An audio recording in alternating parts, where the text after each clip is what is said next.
এই ভিডিওতে আমরা একটি গুরুত্বপূর্ণ বিষয় নিয়ে আলোচনা করব। পশ্চিমবঙ্গের স্কুলগুলিতে তাপপ্রবাহ ও দুর্যোগ মোকাবিলা নিয়ে জরুরি নির্দেশিকা জারি করা হয়েছে। কি বিষয়বস্তু আমরা বিস্তারিত জানব। রাজ্য সরকারের তরফে স্কুল শিক্ষা দপ্তর একটি গুরুত্বপূর্ণ নির্দেশিকা জারি করেছে, যেখানে আসন্ন বর্ষার যে বন্যা পরিস্থিতি হয় সেই বন্যা পরিস্থিতি মোকাবিলা এবং বর্তমান যে তাপপ্রবাহ চলছে এই দুটো বিষয় নিয়ে কিন্তু গুরুত্বপূর্ণ পদক্ষেপের কথা বলা হয়েছে।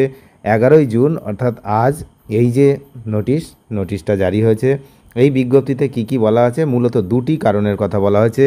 ইউজ অফ স্কুল, এই যে দেখাচ্ছি আমি, premises for the purpose of flood shelters and disaster management. তো মূলত বন্যা এবং এই তাপপ্রবাহ এই বিষয়ে কিন্তু এখানে বলা হয়েছে। তো বিস্তারিত কি এই ভিডিওতে আমরা জেনে নেব। মূলত যে দুটো বিষয়ের কথা আমি বলছি, প্রথম বিষয়টা হচ্ছে বন্যা আশ্রয়কেন্দ্র হিসাবে স্কুল ব্যবহার, আর দ্বিতীয় নাম্বার যে বিষয় সেটা হচ্ছে তাপপ্রবাহের কারণে খেলাধুলা বন্ধ। তো প্রথম এক এক করে আসি আমরা। প্রথমে হচ্ছে বর্ষার মরশুমে বন্যা যে কোনো প্রাকৃতিক দুর্যোগের সময় স্কুল ভবনগুলোকে যাতে অস্থায়ী আশ্রয়কেন্দ্র অর্থাৎ ফ্লাড শেল্টার হিসাবে ব্যবহার করা যায় তার জন্য প্রস্তুত থাকতে বলা হয়েছে, যেগুলো ইতিমধ্যেই আপনারা জানেন বিভিন্ন সময় যখন বন্যা পরিস্থিতির সৃষ্টি হয় বা সাইক্লোন পরিস্থিতির সৃষ্টি হয় তখন কিন্তু স্কুলগুলিকে ফ্লাড শেল্টার হিসাবে ব্যবহার করে সরকার। আর জেলা প্রশাসনের প্রয়োজন অনুযায়ী স্কুল কর্তৃপক্ষকে সমস্ত রকম সহযোগিতা করার নির্দেশ দেওয়া হয়েছে। 16ই মে 2025 মুখ্য সচিবের সভাপতিত্বে অনুষ্ঠিত বর্ষা প্রস্তুতি পর্যালোচনা যে সভা, তার সিদ্ধান্ত অনুযায়ী এই পদক্ষেপ নেওয়া হয়েছে। অর্থাৎ গত 16ই মেতে কিন্তু এই সিদ্ধান্ত হয়েছিল। তো আজ তার নোটিফিকেশান বা নির্দেশিকা জারি হলো। এর ফলে প্রাকৃতিক বিপর্যয়ের সময় সাধারণ মানুষ নিরাপদ আশ্রয় পাবেন। 2 নম্বর হচ্ছে তাপপ্রবাহের কারণে খেলাধুলা বন্ধ।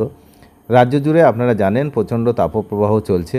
তো এই সময় কিন্তু ছাত্রছাত্রীদের স্বাস্থ্যের কথা মাথায় রেখে একটি জরুরি নির্দেশ দেওয়া হয়েছে। বিজ্ঞপ্তিতে বলা হয়েছে দিনের বেলায়, বিশেষ করে দুপুরবেলার দিকে স্কুলে যে কোনো ধরনের শারীরিক কসরত বা খেলাধুলা বন্ধ রাখতে হবে।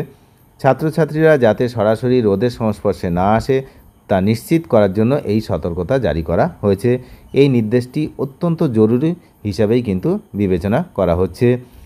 এই নির্দেশটি স্কুল শিক্ষা দপ্তরের কমিশনার দ্বারা অনুমোদিত এবং এর প্রতিলিপির বিপর্যয় মোকাবিলা দপ্তর, কলকাতা পৌর সংস্থা সহ একাধিক গুরুত্বপূর্ণ দপ্তরেও কিন্তু ইতিমধ্যেই এটি পাঠিয়ে দেওয়া হয়েছে।